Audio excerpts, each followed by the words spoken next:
పైకి ఎత్తి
దయచేసి కళ్యాణ మండపం మీద ఎవరు ఉండొద్దండి. అర్చక స్వాములు, అధికారులు, అనుమతి పొందిన వారు మాత్రమే ఉండవలను. దయచేసి మిగతా వాళ్ళందరూ కూడా దిగేసి ఎంతో చక్కగా ఏర్పాటు చేస్తున్నారు దేవస్థానం వారు. భక్తులందరూ కూడా కళ్యాణం గుర్తుపెట్టండి. పోలీసు వారు మరియు వాలంటీర్లు వెనకాళ్ళు కూడా దాని యొక్క బంగారు గరుడ సేవ నరసింహ జయ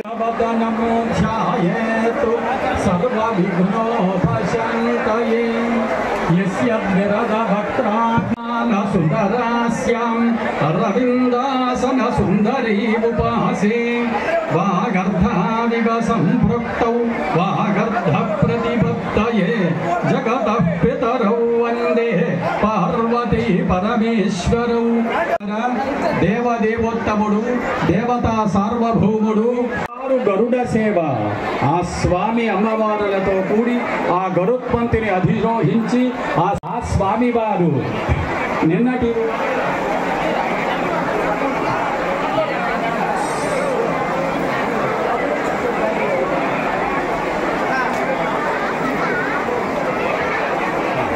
భక్త మహాశైలరా ఇలా వైభవంగా ఉత్సవ కార్యక్రమాలన్నీ కూడా మనం చేస్తూ ఉన్నాం. ఇవి చేస్తున్నామంటే మన ఈ కార్యక్రమాలన్నీ కూడా సాగాలి అన్నటువంటి ఉద్దేశ్యము చేత మనం ఈ యొక్క ఏర్పాటు అనేటువంటిది అలా సంహారం చేసిన తరువాత ఇంకా ఎవరైనా ఇలాంటి దుర్మార్గులైన వాళ్ళు ఉన్నారా అని ఆ స్వామి కొండల నుంచే వస్తున్నారు. మనకు అహోబిలం కొండపైనే ఉంది. ఆ కొండపై నుంచి వస్తూ ఉంటే అలా ఇదిగో మనకు దేవాలయం ఎక్కడైతే ఉన్నదో ఆ ప్రదేశంలో చెంచు లక్ష్మీమాత ఆ పరిచారికలతో కూడి నాట్యం చేస్తూ ఉన్నదట.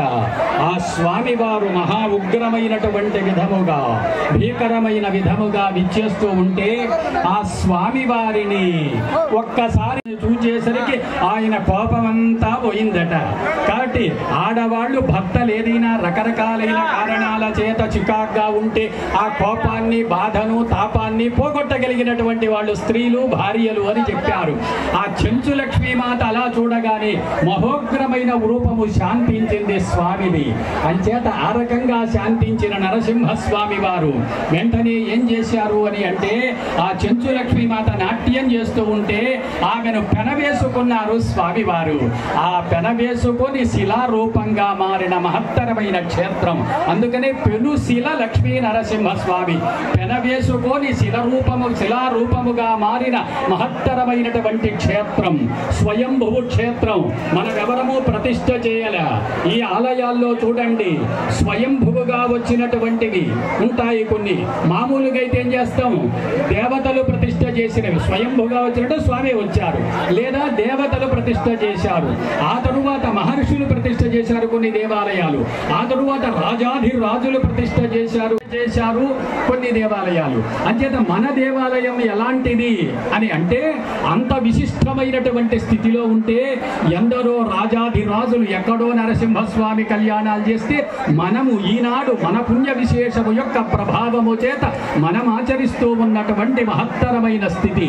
ఈ స్వామి ఎక్కడెక్కడ ఎలా వ్యాపించాడు అంటే ఆనాడు ఆ కళ్యాణం జరుగుతుంటే సమస్త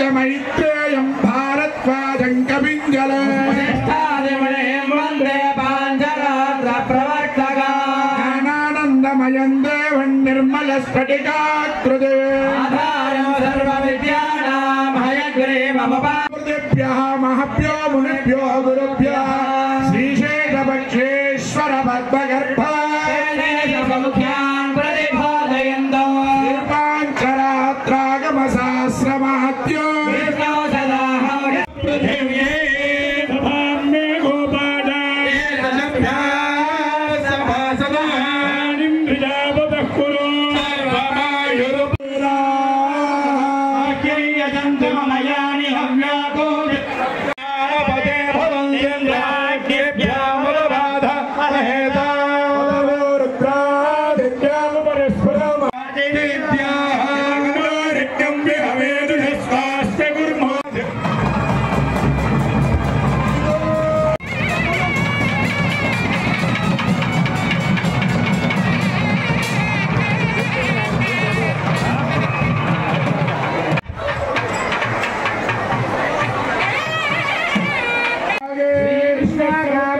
मध्यप्रदेशे भगवत्सन्निधौ अस्मिन् वर्तमानस्य व्यावहारिक चान्द्रमानेन प्रभवादि 60 संवत्सराणां मध्ये मङ्गलकरे श्री क्रोधनाम संवत्सरे उत्तरायणे अस्य श्री भगवतो देवदेवोत्तमस्य सार्वभौम काण्डकोटि ब्रह्माण्डनायक आश्रित परिपालकस्य अवतार स्वरूपस्य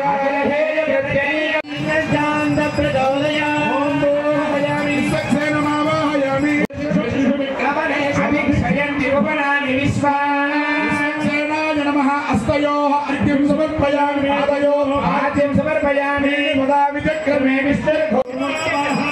धूमदीपानन्तरे सिद्धाचमनीयं समर्पयामि अनन्तरं सिद्धाचमनीयं नैवेद्यं समर्पयामि ॐ देवस्य पादवरप्रदमे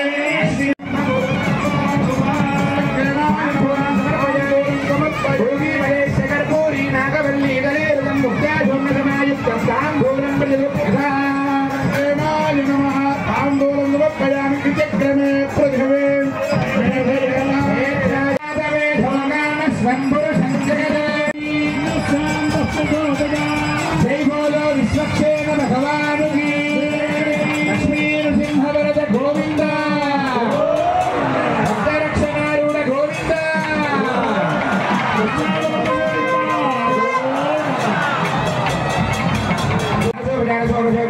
पूजां विश्वक्षेणाय नमस्कारं प्रतिष्ठापयामि तिरुस्कृतानि तेन पवित्रेण शुद्धेन भूता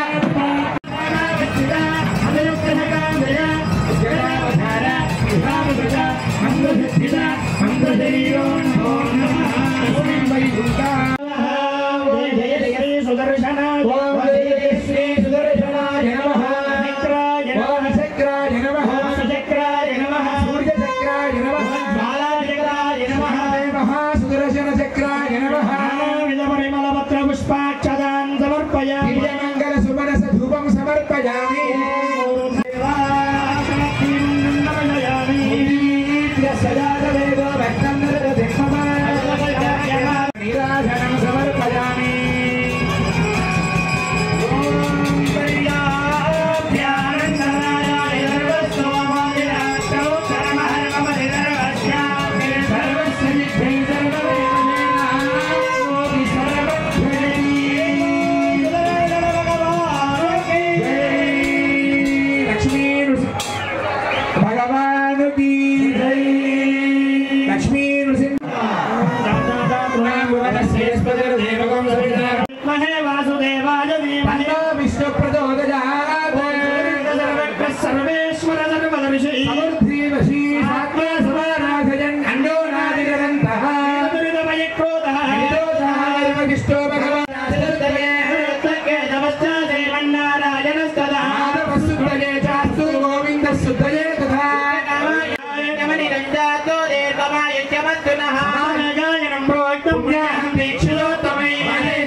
అసిస్టెంట్ కమిషనర్ గారు డబ్బుగుంట వెంకటేశ్వర్లు గారు వీరి యొక్క ఆధ్వర్యంలో వైభవమైన విధంగా బ్రహ్మోత్సవ మహోత్సవాలు మనం చేసుకుంటున్నాం.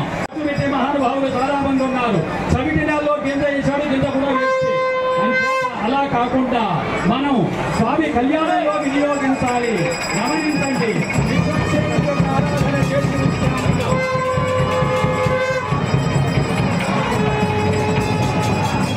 అలాగే మరి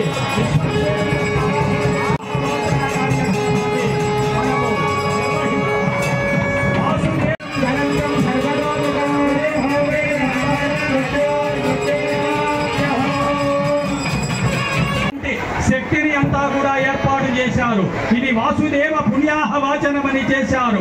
ఆ పవిత్రమైన జలము చేత అన్నిటినీ కూడా చూడండి, ఆ కళ్యాణ మూర్తులను శుద్ధి చేశారు. మనలందరినీ కూడా శుద్ధి చేశారు. అది పుణ్యాహవాచన కార్యక్రమము అంటాం. వాసుదేవ పుణ్యాహవాచనమని. అసలు వాసుదేవుడు అంటే అర్థం ఏమిటంటే ఎల్ల ఎందును తా వసియంతుట, ఎల్ల ఎదియు తన ఎందు వసియంతుడండు వాసుదేవుడను పేరికి అర్థము. అన్నిట్లో ఉండటం, అన్ని ఆయనలో ఉండటము అని అర్థం. కళ్యాణం చేసుకుంటే అల్లో నరసింహస్వామి యొక్క వేషం వచ్చేసింది. ఆ నరసింహస్వామి గారు ఆ ఉగ్రమైన భీకరమైనటువంటి రూపాన్ని శాంతింపజేశారు కాబట్టి ఆ స్వామి కూడా ప్రశాంతంగా అలా నిచ్చేసి ఉన్నారు. భక్తుల గమనిక మా యొక్క చూడండి, మీ వేసేటువంటి కానుకలు చదివింపులన్నీ కూడా హుండీలో వేయండి. స్వామివారి కళ్యాణంలో మనం వినియోగించాలి. జై శ్రీ లక్ష్మీ నరసింహస్వామికి జై.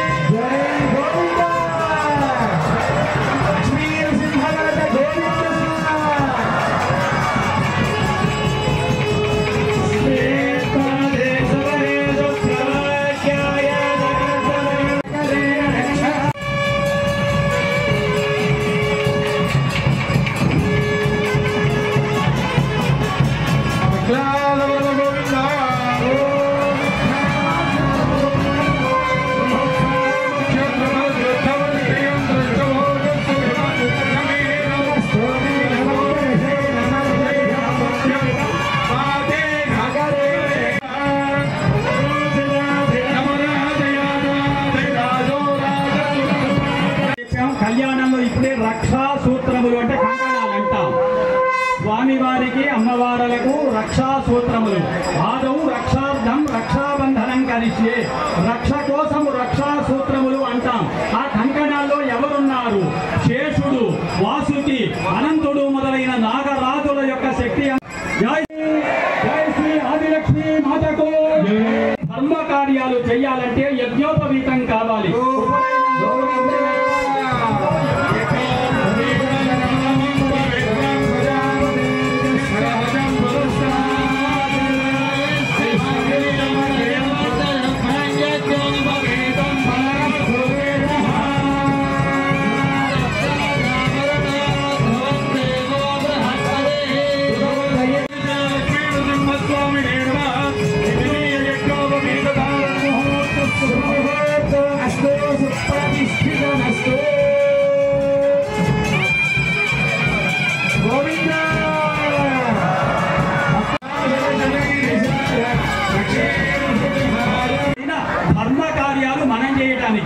మనం మంచి పనులు చేయటానికి వేదాలు, శాస్త్రాలు, పురాణాలు ఏ మంచి కార్యాలు చేయాలని చెప్పారు జరిగింది. యజ్ఞోపవీతంలో మొట్టమొదటి ముడి ఉపనయనానికి సంబంధించింది, రెండవ ముడి వివాహానికి సంబంధించినటువంటిది. కొన్ని సందర్భాల్లో మూడవ ముడి ఉంటుందని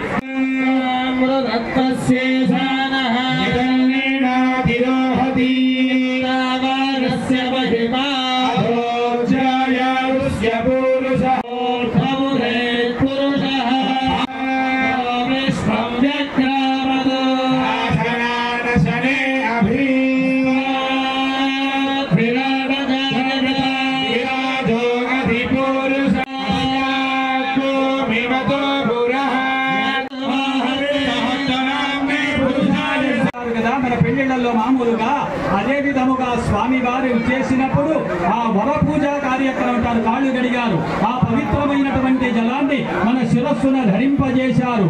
జన్మ ధన్యమైన విధంగా భావన చేయటం అనేది జరుగుతూ ఉన్నటువంటి మహత్తరమైనటువంటి స్థితి. అలా పాద ప్రక్షాళన చేశారు.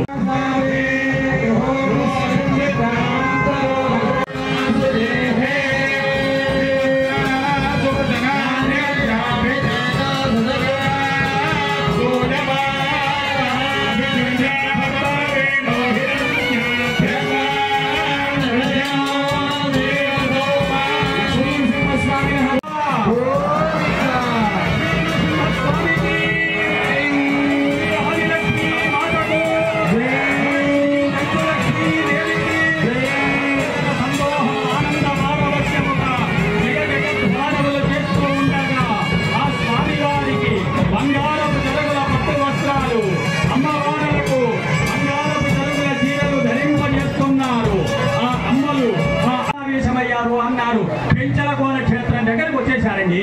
వచ్చేసరికి మీకు చిన్న సందేహం చెప్పాను. అమ్మాయి ఇప్పుడు అడగడేమిటి మాకు అబ్బాయి ఎవరు అని, అబ్బాయి అమ్మాయి ఎవరు అంటారేమిటి అంటే మీకు అర్థం కావడానికి ఒక చిన్న మాట చెబుతా. ప్రభుత్వం వాళ్ళు ఏం చేస్తుంటారు, పానాట పాండ్యపులింద్ర ఆంధ్ర ఊన దశర్ణవ భోజ కురు గాంధార విదర్భ విదేహ బాట్లిక వర్పద కేకయ కోసల కుంతల కిరాత శూరసేన తెంకణ కొంకణ మత్స్య వైధ్రువ సైంధవ పార్షిక భూజర యవన జ్వాల. ఆనాడు 56 దేశాలు అవి వాళ్ళు ఉన్నాయి. మన మార్చాం. మొదటిదాకా ఆంధ్రప్రదేశ్, ఆంధ్ర, తెలంగాణ అని వేరు చేశాం. ఇదివరకు తాలూకాలంటే ఇప్పుడు మండలాన్ని ఏర్పాటు చేశాం.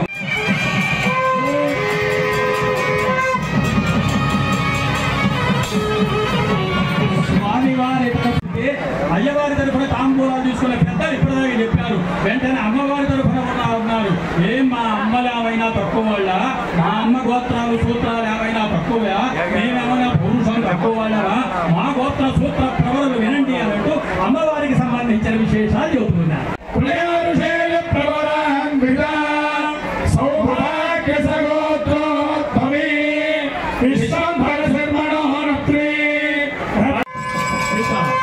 అమ్మవారి విశేషాలు చెప్పారు. మా తాతగారు క్షీరార్ణవ శర్మ గారు తండ్రి గారు.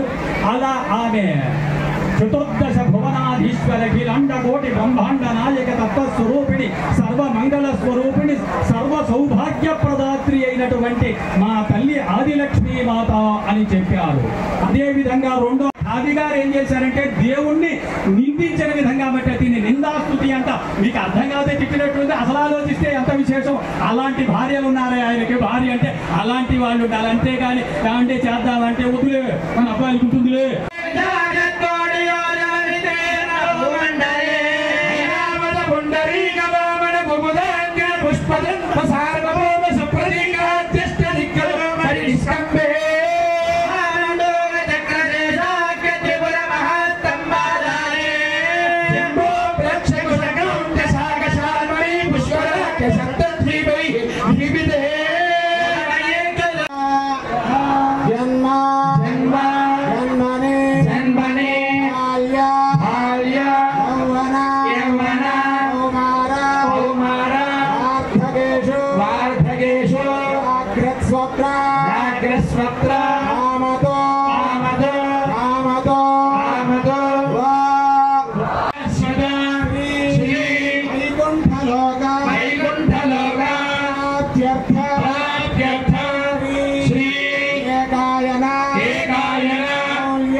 వస్తుంది.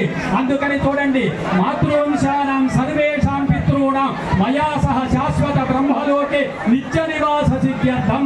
నాతో సహా ముందే అడ్వాన్స్ బుకింగ్ చేసుకుంటున్నాం మనం పుణ్యాన్ని. యజ్ఞం చేస్తే సకాలంలో వర్షాలు పడతాయి, వర్షాలు పడితే పంటలు పండుతాయి, పంటలు పండితే జీవకోటి ఆనందిస్తుంది. ఒక యజ్ఞం చేస్తే, ఈ కళ్యాణం చేస్తే చేసిన మనందరికీ ఏమిటి ఉపయోగము అన్నారు. శాంతపద వాజపేయ పౌండరీక అశ్వమేధాది శతక్రతు సంపూర్ణ. ఒక యజ్ఞానికి అంత పుణ్యం అయితే 100 యజ్ఞాలు వెళ్ళి పేర్లు.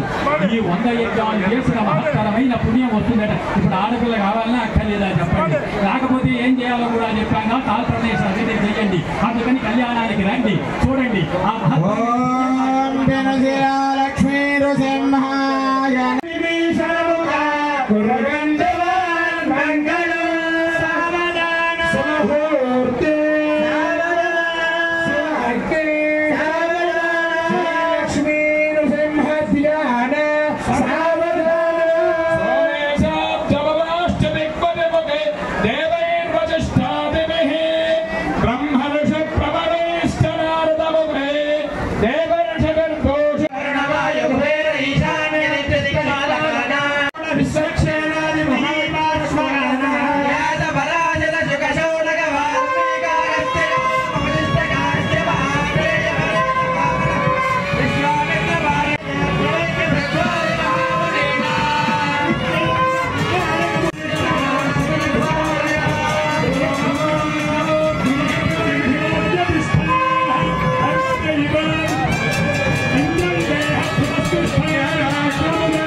అమ్మవారి శిరస్సు పైన అమ్మవారు అయ్యవారి శిరస్సు పైన జీలకర్ర బెల్లం ఉంచడం జరిగింది.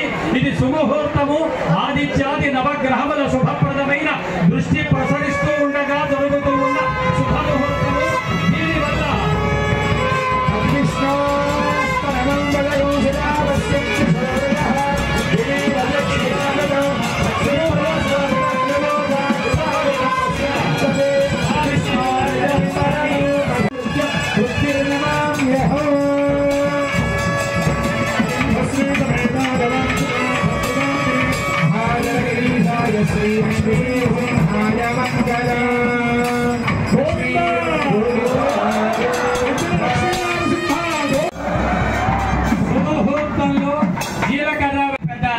నజీరియతే యస్మాత్ సైతి జీరక అన్నారు.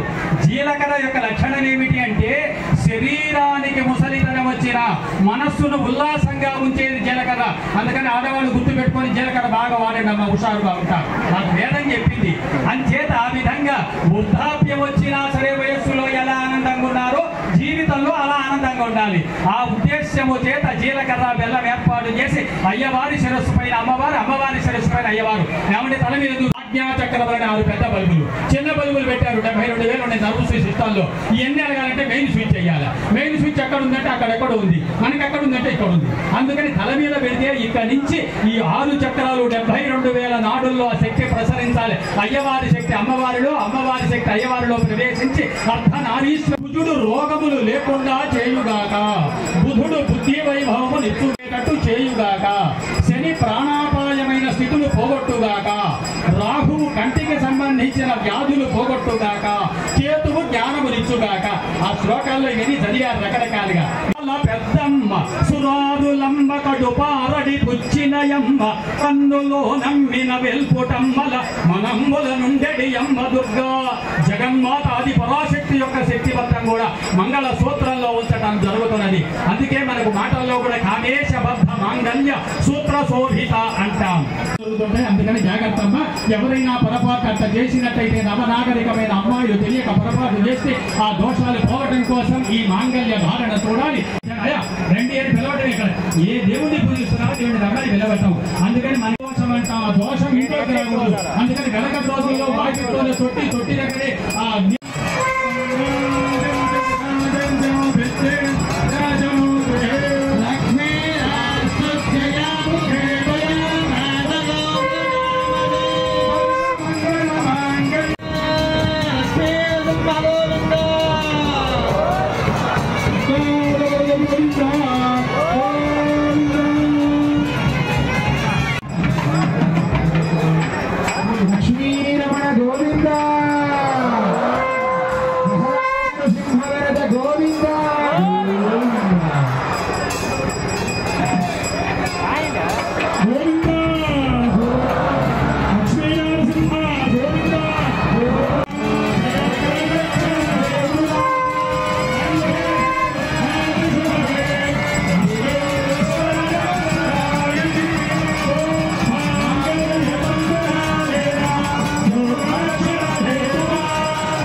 వాటి వల్ల ప్రత్యేకమైన ప్రయోజనం ఉంది కాబట్టి ఆ రకంగా మీరు ఆ తలంబ్రాల కార్యక్రమం